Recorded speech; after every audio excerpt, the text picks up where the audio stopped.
percaya bahawa setiap anak berhak mendapat bimbingan yang memahami, bukan yang menghakimi. Hari ini apabila saya memandang wajah-wajah penuh semangat,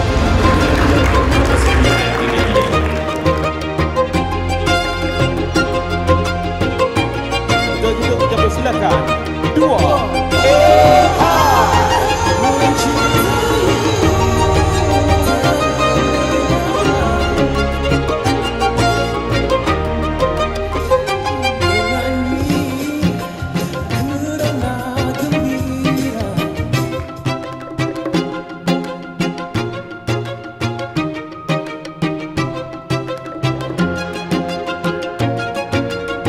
Siapakah penerima anugerah selepas ini?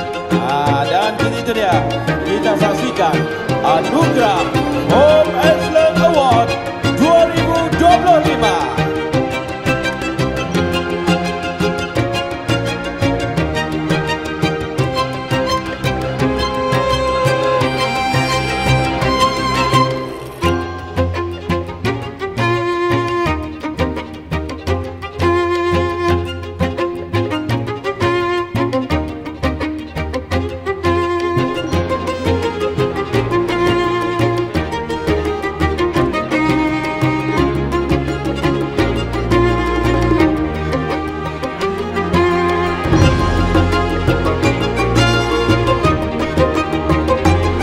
Tuan-tuan dan puan hadirin yang dihormati dan dikasihi sekalian, kami umumkan pemenang bagi anugerah Franchisee of the Year disandang oleh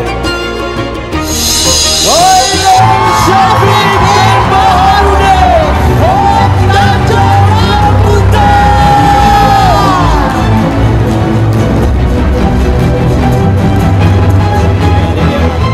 Sebenarnya tak sangka sebenarnya.